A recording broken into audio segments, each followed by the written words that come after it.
دوای نوێژنکردنەوەی بازاڕی لەنگە و کەوتنە سەرکاری کاسبکاران لە بازاڕەکە بە هۆی کەمی خزمەتگوزاری ئاو کارەبا دەناڵێنن. کاسبکاران دەڵێن کرێی دوکانەکانمان زۆر گرانەوە، ئەمەش دوای کردووە ئێمەش بەشێک لە کاڵەکانمان نرخیان بەرز بکەینەوە. ئەمیش دەبێتە هۆی نەمانی بازاڕ و کڕیار لە نێو بازاڕەکە. کاسبکاران دەڵێن هەرچەندە دیزاینی دوکان و بازاڕەکان جوان بووە، بەڵام هیچ سوودێکی بۆ ئێمەی کرێچیەکان نییە و تەنانەت زیانی پێگەیاندوم بەوەی کە کرێی دوکانەکانمان بەرز بۆتەوە.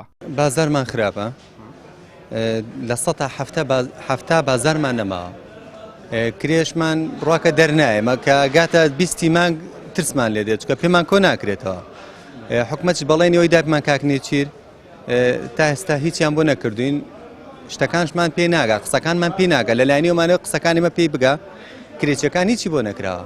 دوکانەکان لە 140 بەتاڵ بۆتەوە، ئێتەوەرە سێریکە هەموو دوکانەکان دەرەچنە چ جێگایکە، چکەمە چەند ساڵە لێرێن بازارەکەش میلیە، ئەنی پێمان خۆشە تا زووترین کات قەرە بکرینەوە. مشتری دەڵێ ئاشای گرانە، بەنسبەتەوەش کە ئاشا گرانە کابرا کرێکەی زۆرە، کێشە ئاومانەیە، کێشە کارەبامانەیە، یعنی لەو کاتێککە دووس کراوەتەوە، یعنی لە بەیانی هەتا ئێوارێ بەس کاربای مۆلیدەیە، دوکانداری شێ 10 ئەمپێری هەیە، 8 ئەمپێری هەیە، 12 هەیە، یعنی ئەو مانگەی 14,000 بۆ هەر ئەمپێرەشی مۆلیدەی. حکومەتیش هەر چەندە هەمووی ڕاشێشەیە عازری کردێ بەس خۆتیانە داوا دوسێ مانگە هەتا کەستا کارەباکە حازر نییە. ئاوەکەش پێشتر ئاو باش بێست ئاوەکە 4 ڕۆژارێک ئاو نایە. حکومەت ئەوەل زانی گوتی قەرەبووتانەکەینەوە، بەس تا ئێستا هیچ قەرەبوومان نەکرایەوە. ئێستا ئەو دوکانە ئیمنە باینۆ دەفتەرم ئەشاستا گوتی قەرەبووت دەکەینەوە. دواش هیچ قەرەبیان نەکردینەوە، ئێمالیان کردینە لۆ دەگدان و چتیش یەکسەر دەرێن وەرە دەگمان دەنێ. بۆ عارەی دەنگدان دەینێت و قەرەبوومان نەکەیەوە. ئێستا کرێی لەنگەی گەلە گران بووە، بە 500 بوو ملیۆنە لەوتی سوستایە. دوای نوێژنکردنەوەکە بەڕاستی قازانجی بۆ کرێکی هەر نەبوو بە هیچ شێوەیە، قازانجی زیاتر بۆ سایە مڵکەکە بوو، لەبەرێ ئەو لە پارێکی کەم وتوانی نوێژنی بکات و ئیسفادێکی زیاتر بکات. بەڵام وەکو ئێمەی دوکاندار نزیکەی 4-5 دەفتەرمان سوتا هەبۆ زیاتریشی لێ وستاوە، وعدی قەرەبوویان پێدایان، وعدی زۆرشیان پێدایان، بەڵام تا ئێستا سنتێکمان وەرنەگرتووە. لە کاتێکشا قەیرانێکی 1000 تەواو ڕووی لە بازاڕی لەنگەش کردووە، یعنی بازارەکە زۆر خراپ بووە. تا ئێستا کارەبای مۆلیدێ تقریبا مانجی حساب کرد هەر دوکانی 2 وەرەقە دەدا، ئەتی کارەبای حکومی ئەوە تا هەموو وارشتیانە بۆ دانرا، بەڵام هیچ کارەبایەکمان لە بۆ دابین نەکرایە.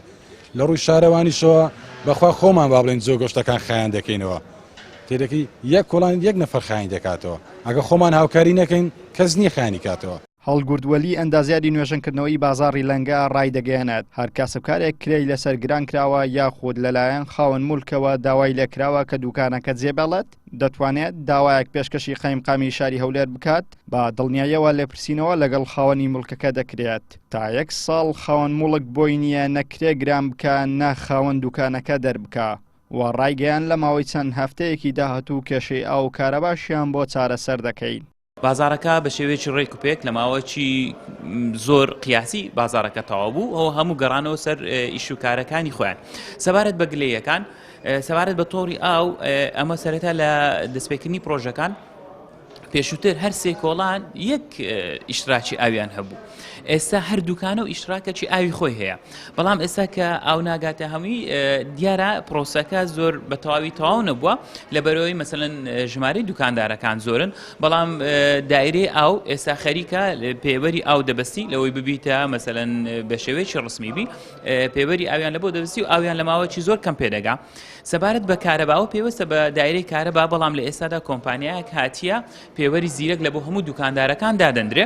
ئێستا ئەگەر ملاحەزەشتان کردبی مەسەلەن هەر دوکانە کێبڵی خۆی پێگەیشتیە، بەڵام کارەبای تێرانە ئێستا وا خەریک کۆمپانیایەکە هاتە سەرخەت کۆنتراکتی لەگەڵ کرایە، ستافی سەرپەرشتیان لە بەشی کارەبای خەریکن لە بۆ ڕایکردنی ماوەڵەکان. ئەوان بەڵێنیاندا لە ماوەی چەند هەفتەک هەموو کارەکانیان تەواو بکەن، چکە تەنها بەستانی پێوەرەکانمایە و هەر دوکاندارە بە دڵنیاییەوەش پێداچنەوەی پێ دەکەین، مادەم ئەوان گلەیان هەیە و سەر لە نوێ دووبارە دەکەینەوە و ئەگەر چی پێویستبی لە بۆیان دەکەین. هەر کەسێک کە کرێ لەسەر گران کرایە یان مەسەلەن لەلایەن خاوەن مڵکەوە داوا لێکراوە کە دوکانەکەی بەجێبەڵێ دەتوانێت نووسراوە پێشکەش بە قایمقامەتی هەولێر بکە بە دڵنیاییەوە و ئیجراعات دەکرێت لەبەرەوەی نووسراوی ڕسمی هەیە لەلایەن قایمقامێتەوە کە مەسەلەن ئەو مافی کرێتیە کە نابی تا ساڵێک نەدەر بکرێت نەکرێکەکەی لەسەر زیاد بکرێت.